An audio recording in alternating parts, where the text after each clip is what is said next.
WCM Kiran Paul ఉన్నాడు కదా, ఈ వ్యక్తి క్రైస్తవ్యాన్ని కలుషితం చేయాలి అనే ఆలోచనతో క్రైస్తవ పాస్టర్ ముసుగులో ఉన్నటువంటి అపవాది సంబంధి అని చెప్పడం ఈ వీడియో యొక్క ప్రధాన ఉద్దేశం.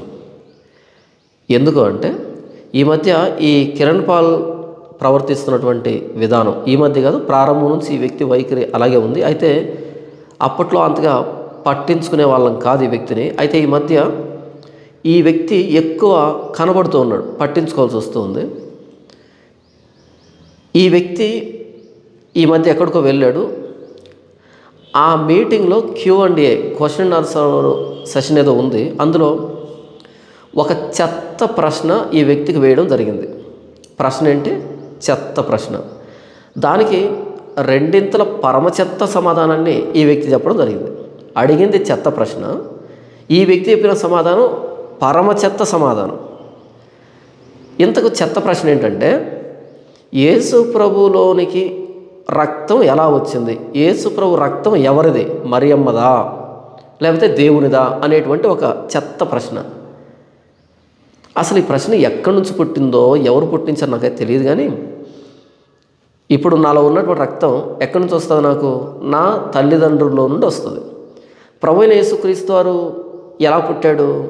కన్య మరియకు పుట్టాడు, వర్జిన్ మేరీకి పుట్టాడు ఆయన. అప్పుడు యేసు ప్రభు శరీరం కానీ, ఇప్పుడు శరీరం అంటే అందులో రక్తం ఉంటుంది కదా, ఎక్కడి నుంచి వచ్చి ఉంటుంది? మరియమ్మ నుండి వస్తుంది. ఇది పెద్ద విశేషమా? కాదు కదా. ఎక్కడి నుంచి వచ్చింది? ఈ మధ్య ఒక ప్రశ్న ఉత్పన్నమైంది, యేసు ప్రభులోనికి రక్తం ఎలా వచ్చింది అని. ఆయన ఏమైనా ఇలా గాల్లో నుంచి ఇలా కింద పడ్డా? కాదు కదా. మరియమ్మలో నుండి వచ్చాడు. మరియమ్మలో నుండి వచ్చాడంటే ఆయన శరీరం మరియమ్మలో నుండి వస్తే రక్తం ఎక్కడి నుంచి వస్తుంది? చిన్న విషయం కదా ఇది. దీన్ని ఎవరో ప్రశ్న అడగడం. ఈ కిరణ్ పాల్ ఏం చెప్పాడు అంటే, దేవుడు తన స్వరక్తం ఇచ్చి సంపాదించిన తన సంఘము అని ఉంది కదా. స్వరక్తము అంటే యేసు ప్రభుకి ప్రత్యేకమైన రక్తం, అది మరియమ్మ నుంచి రాలేదు. యేసు ప్రభు రక్తం దేవుడే స్వయంగా తయారు చేశాడు ప్రత్యేకంగా అనే ఒక చెత్త పరమ చెత్త సమాధానం చెప్పాడు. దేవుడు తన స్వరక్తం ఇచ్చి అంటే యేసు ప్రభు స్వయాన రక్తం చిందించి అని. ఇప్పుడు యేసు ప్రభులో ఉన్న రక్తం యేసు ప్రభుదే కదా. సాక్షాత్తు దేవుడే నరావతారిగా వచ్చినటువంటి ఆ దేవుడే యేసు ప్రభువే తన రక్తాన్ని చిందించాడు. ఇంతకీ యేసు ప్రభువునికి ఆ రక్తం ఎలా వచ్చింది, ఆ శరీరం ఎలా వచ్చింది? మరియమ్మలో నుండి వచ్చింది. చిన్న విషయం కదా. అక్కడ స్వరక్తము అనే దాన్ని తీసుకొని దేవుడే యేసు ప్రభులో ఒక రక్తాన్ని సృష్టించాడు ప్రత్యేకంగా అనేటువంటి పరమ చెత్త సమాధానాన్ని చెప్పాడు. సరే, ఇప్పుడు ఈ అద్భుతమైన దరిద్రమైన కళాఖండాన్ని మీరు కూడా చూడండి, వినండి. ఈ ప్రశ్నకు ఈ వ్యక్తి చెప్తున్నటువంటి సమాధానం ఎంత దరిద్రపు సమాధానం మీరు చూడండి ఒకసారి. ప్రశ్న ఏంటి, ఆ ప్రశ్నకి సమాధానం ఏంటి, అసలు ఎక్కడి నుంచి వస్తారు వీళ్ళంతా, ఎందుకు వచ్చారు ఈ క్రైస్తవంలోనికి? మరి ఒక క్వశ్చన్ అయ్యారు, యేసుక్రీస్తుది ఎవరి రక్తం? బైబిల్ గ్రంథంలో ఇలా రాయబడింది, ఆయన తన స్వరక్తం ఇచ్చి అని.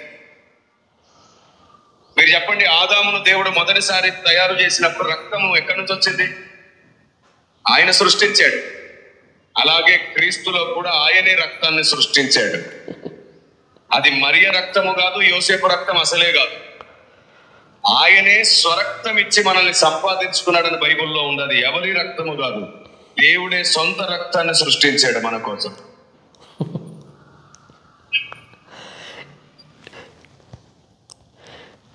ఈయన చెప్పిన సమాధానం పరమ దరిద్రమైన సమాధానం అనుకుంటే, ఇప్పుడు ఆ యాంకర్ చూడండి, యాంకర్ మరి పాస్టర్ తెలియదు కానీ, థ్యాంక్ యూ అయ్య గారు చాలా మంచి సమాధానం చెప్పారు అని అంటాడు చూడండి.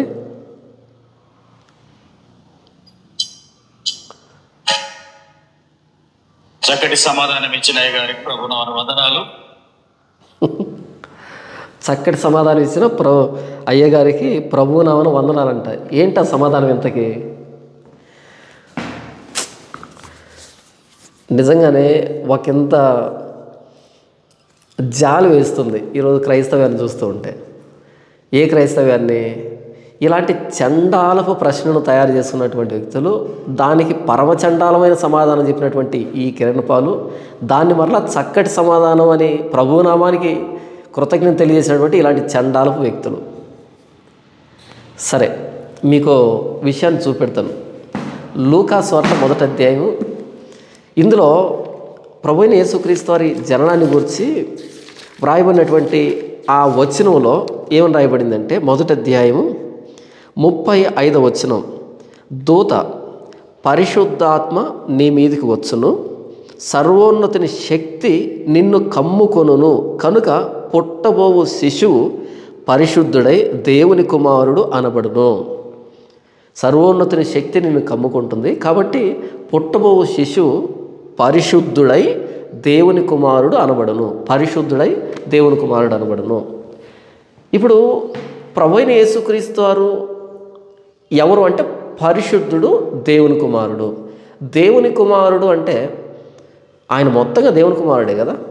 ఆయన రక్తాన్ని దేవుడు ప్రత్యేకంగా చేసినప్పుడు ఇప్పుడు శరీరం ఎవరిది మరి అంటే శరీరం మాత్రం మరియమ్మది, కానీ ఈ రక్తనాళాలు మాత్రం ఖాళీగా ఉంటే ఆ ఖాళీల్లోనికి దేవుడు రక్తాన్ని చేశాడు, అంతేనా? లేకపోతే ఈ శరీరం మాత్రం మరియమ్మ నుండి వచ్చింది, రక్తం మాత్రం దేవుడు ప్రత్యేకంగా అంటే మరియమ్మ రక్తం కాకుండా ప్రత్యేకంగా రక్తాన్ని యేసు ప్రభులో సృష్టించాడు దేవుడు. ఈ రక్తం ఎంతకు ఎక్కడెక్కడికి పోతుంది? శరీరం అంతా ప్రతి కణానికి రక్తం వెళ్ళాలి కదా, ప్రతి కణానికి ప్రతి భాగానికి రక్తం వెళ్ళాలి కదా. అంటే ఈ పరిశుద్ధమైన రక్తం మరియమ్మలో నుండి వచ్చినటువంటి శరీరంలో ప్రతి కణానికి సప్లై అవుతుందా, వెళ్తూ ఉందా? సరే, ఇలా చెప్పడం ద్వారా కిరణ్ పాలు ఏం చెప్పాలనుకుంటున్నాడు ఇంతకీ? దేవుడే యేసు ప్రభులో రక్తాన్ని, ఒక ప్రత్యేకమైన రక్తాన్ని మన కోసం సృష్టించాడంటే అంటే ఏం చెప్పాలని ఇంతకీ? ఏం చెప్పాలని అంటే యేసు ప్రభు రక్తం పరిశుద్ధమైంది, ప్రత్యేకమైంది అని చెప్పాలనా? ఆయన పుట్టుకును గురించి దూత మాట్లాడుతూ సర్వోన్నతుని శక్తి నిన్ను కమ్ముకున్నప్పుడు పుట్టబో శిశువు పరిశుద్ధుడై దేవుని కుమారుడు అనబడును. యేసు ప్రభు పరిశుద్ధుడు, ఆయన రక్తం పరిశుద్ధమైంది. పరిశుద్ధాత్మ దేవుడు మరియమ్మను కమ్ముకున్నప్పుడు, ఒక మేఘం ఆవరించినప్పుడు మరియమ్మ గర్భంలో ప్రభువైన యేసుక్రీస్తు వారు ప్రవేశించాడు. ప్రభువైన యేసుక్రీస్తు వారు దేవుని కుమారుడు, పరిశుద్ధుడు. మొత్తంగా యేసు ప్రభు పరిశుద్ధుడు, దేవుని కుమారుడు అయితే, శరీరధారిగా వచ్చినటువంటి దేవుడు అయితే, ఆయన రక్తం ప్రత్యేకమైనదని చెప్పడం ద్వారా ఆయన శరీరం ప్రత్యేకమైనది కాదు అని చెప్పడమే కదా. ఆయన రక్తాన్ని దేవుడు ప్రత్యేకంగా చేశాడంటే మరి ఆయన శరీరాన్ని ప్రత్యేకంగా చేయలేదా? ఆయన శరీరానికి ఏ ప్రత్యేకత లేదా? యేసు ప్రభు కన్య మరియకు పుట్టాడు అంటే, పరిశుద్ధాత్మ దేవుని వల్ల కలిగాడు అంటే యేసు ప్రభు ప్రత్యేకమైన వాడు. అయితే ఆ శరీరం మరియమ్మ ద్వారా వచ్చింది. ఎందుకంటే ఈ లోకానికి ఒక వ్యక్తి రావాలి అంటే తల్లి గర్భం ద్వారా రావాలి. ఈ లోకానికి ఒక వ్యక్తి రావాలంటే తల్లి గర్భం ద్వారానే రావాలి. అలా ప్రభువైన యేసుక్రీస్తు 9 నెలలు మనలాగే కన్య మరియ గర్భంలో ఆయన రూపాన్ని సంతరించుకున్నాడు. అందులో రక్తం ఉంది కదా, అందులో చర్మం ఉంది, కండరాలు ఉన్నాయి, మాంసం ఉంది, నరాలు ఉన్నాయి, రక్తం ఉంది, ప్రతి అవయవం ఉంది కదా. మరియమ్మ శరీరమే కదా యేసు ప్రభుది. కాకపోతే ఆయన పరిశుద్ధాత్మ దేవుని ప్రేరేపణ వల్ల పుట్టాడు. మనలాగా మేల్ అండ్ ఫీమేల్కి న్యాచురల్ బర్త్ కాకుండా supernatural birth, miraculous birth Yesu ప్రభుది కదా. యేసు ప్రభు రక్తాన్ని దేవుడు ప్రత్యేకంగా చేశాడంటే మరి యేసు ప్రభు శరీరాన్ని ప్రత్యేకంగా చేయలేదా? అది ప్రత్యేకం కాదా? అంటే ఏం చెప్పాలనుకున్నాడు ఈ కిరణ్ పాలు? ఏదో ఒక కొత్త విషయాన్ని చెప్పాలని చెత్త విషయాన్ని చెబుతున్నటువంటి వ్యక్తి ఈ వ్యక్తి. అసలు ఈ ప్రశ్న ఏంటి? ఈ ప్రశ్న సమాధానం ఏంటి? కిరణ్ పాల్, నీకు మాట చెప్తా విను. రక్తములో పరిశుద్ధత లేదు. రక్తములో పరిశుద్ధత లేదు. ప్రారంభంలో రక్తం ఎందుకు చిందించబడింది అంటే టు కవర్ అటోన్మెంట్ అంటారు దాన్ని. To cover atonement. ఎలాగైతే ఆదాము హవ్వలు పాపం చేసినప్పుడు వాళ్ళు దిగంబరులు అయ్యారో, ఆ దిగంబరులు అయినప్పుడు వారి మానాన్ని కప్పడానికి ఎలాగైతే జంతువు బలి కావాల్సి వచ్చిందో, అంటే వారు పాపం చేస్తారు, దిగంబరులు అయ్యారు, వారి మానాన్ని కప్పడానికి టు కవర్ కప్పడానికి జంతువు ఎలాగైతే బలి అయిపోయిందో దానికి గుర్తుగా రక్తంతో మన పాపాలను కప్పుకోవడం, నిర్దోషమైనటువంటి ఒక బలిపశు రక్తం చిందించబడినప్పుడు అది మన పాపాలను కప్పుతుంది అని ఆ పోలికలో రక్తం చిందించబడినప్పుడు పాప క్షమాపణ ఎవరు? ప్రభువు ఇస్తాడు. రక్తంలో పరిశుద్ధత లేదు. రక్తం అన్నది ప్రాణానికి చిహ్నం, ప్రాణానికి గుర్తు. రక్తం అన్నది ప్రాణానికి గుర్తు. కాబట్టి ఒక ప్రాణాన్ని ప్రాయశ్చిత్తం చేసేది ఇంకో ప్రాణమే అనేటట్టుగా, నిర్దోషమైన ప్రాణమే అనేటట్టుగా దోషి పక్షాన రక్తం చిందించబడాలి. ప్రభువైన యేసుక్రీస్తు ఆదియందు వాక్యం ఉండెను, వాక్యం దేవుని యొద్ద ఉండెను, వాక్యం దేవుడై ఉండెను. ఆ వాక్యమే శరీరధారి అయి ఎక్కడ శరీరాన్ని ధరించింది? కన్యమనే గర్భంలో శరీరాన్ని ధరించింది. శరీరాన్ని ధరించిందంటే అర్థం ఏంటి? శరీరం అంటే అందులో రక్తం సపరేటా, ప్రత్యేకమా? ఒకవేళ యేసుప్రభు శరీరమే ఒక ప్రత్యేకత, ఆయన రక్తం ఇంకో ప్రత్యేకత అయితే పరిశుద్ధాత్మ అక్కడే రాయిస్తాడు కదా.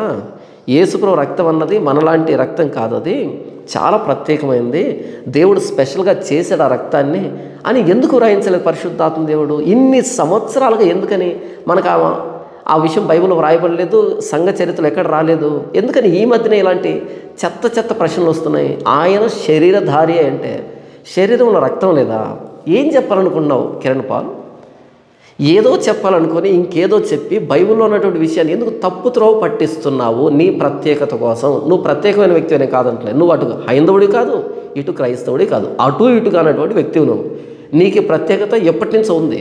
మరలా ఇంకో ప్రత్యేకత కోసం ప్రయత్నం చేసి బైబిల్లో ఉన్నటువంటి సారాన్ని ఎందుకు తప్పు త్రోవ పట్టిస్తున్నావు? ఇలాంటి వ్యక్తిని ఆహ్వానించడం ద్వారా, ఇలాంటి వ్యక్తికి ఇలాంటి చెత్త ప్రశ్నలు అడిగి ఇంకో చెత్త సమాధానాన్ని తీసుకొని రావడం ద్వారా దాన్ని మరలా సమర్థిస్తూ క్రైస్తవాన్ని ఏం చేయాలనుకున్నారు మీరంతా? ఇది నా ఆవేదన. యేసు ప్రభువుకి రక్తం ఎలా వచ్చిందంటే, అరే ఎలా వస్తుంది? శరీరం అంటే అందులో రక్తం ఉండదా? అది పెద్ద ప్రశ్న. దానికి ఈ మేధావి చెప్పేటువంటి దరిద్రపు సమాధానం ఒకటి, దానికి మరలా చక్కని సమాధానం అని కితాబ్ ఒకటి. యేసు ప్రభు లోనికి రక్తం ఎలా వస్తుంది? కన్యమరి నుండి వస్తుంది, అంతే కదా. వెరీ సింపుల్ కదా. ఆయన తన స్వరక్తం ఇచ్చి, దేవుడు తన స్వరక్తం ఇచ్చి, స్వరక్తం అంటే ఆయన రక్తం చిందించాడు మన పాపక్షమాపణ కోసం. దేవుడే మన కోసం రక్తాన్ని చిందించాడు, అంతేగాని ఆయన రక్తం ప్రత్యేకమైంది, ప్రత్యేకంగా దేవుడు చేశాడని కాదు. మరియమ్మ రక్తం ఏంటో యేసుప్రభు రక్తం అదే. కాకపోతే మరియమ్మ న్యాచురల్ బర్త్ అయితే యేసుప్రభుది మిరాక్యులస్ బర్త్. ఆయన పరిశుద్ధాత్మ దేవుని ప్రేరేపణను పుట్టాడు. ఎందుకని? పుట్టబో బిడ్డ పరిశుద్ధుడై దేవుని కుమారుడు అనబడును అంటే పరిశుద్ధమైన ఆ బలి పశువు మన కోసం బలి కావాల్సి వచ్చింది. ఇదిగో లోక పాపమును మోసుకొని పోవు దేవుని గొర్రెపిల్ల, లోక పాపమును మోసుకొని పోవు దేవుని గొర్రెపిల్ల అనడానికి ఆయన పరిశుద్ధుడై దేవుని కుమారుడు అనబడ్డాడు. దేవుని కుమారుడు బలి పశువుగా వచ్చాడు లోకానికి. యేసు ప్రభు శరీరం కానీ ఆయన రక్తం కానీ మొత్తం మరియమ్మలో నుండి వచ్చినవే. కాబట్టి ఆ పిల్లలు రక్తమాంసములు గలవారైనందున ఆ ప్రకారమే మరణం యొక్క బలము గలవారిని, అనగా అపవాదిని మరణము ద్వారా నశింపజేయుటకు, జీవితకాలమంతా మరణ భయము చేత దాస్యమునకు లోబడిన వారిని విడిపించుటకు ఆయన కూడా రక్తమాంసములలో పాలివాడయ్యను. హెబ్రీ పత్రిక 2:14 రక్తమాంసంలో పాలివాడైను. ఏ రక్తమాంసాల్లో? కాబట్టి ఆ పిల్లలు రక్తమాంసములు గలవారైనందున, ఏ పిల్లలు? ఆదాము సంతానం. ఆ పిల్లలు రక్తమాంసములు గలవారైనందున యేసు ప్రభు కూడా రక్తమాంసంలో పాలివాడు కావాల్సి వచ్చిన. పాలివాడు అంటే ఆ రక్తం కానీ ఆ మాంసం కానీ మనలాంటిదే, మన మాంసమే, మన రక్తమే. ఇంత స్పష్టంగా బైబిల్లో ఉంటే స్వరక్తం అన్న దగ్గర యేసు ప్రభు రక్తం సపరేట్గా చేయబడిందంటే నీకు బైబిల్ తెలియకపోతే మౌనం వహించి కిరణ్ పాల్, ఎందుకు సంఘాన్ని చెడగొడుతున్నావు? ఇలాంటి వ్యక్తులతో క్రైస్తవానికి ప్రమాదం ఉంది. ఇలాంటి వ్యక్తి వల్ల క్రైస్తవానికి చాలా ప్రమాదం ఉంది. ఎందుకంటే చాలా చెత్త సిద్ధాంతాలన్నీ తీసుకొని వస్తున్నాడు. మొన్నటికి మొన్న సంసోను జీవితంలో దెలీలా తప్ప ఇంకెవరు లేరని ఆ వ్యభిచారాన్ని ప్రేమగా చిత్రీకరించేటువంటి ప్రయత్నం చేశాడు ఈ వ్యక్తి. వ్యభిచారాన్ని ప్రేమగా చిత్రీకరించే ప్రయత్నం చేశాడు. జాగ్రత్త సంగమా, ఇలాంటి వ్యక్తులతో జాగ్రత్త.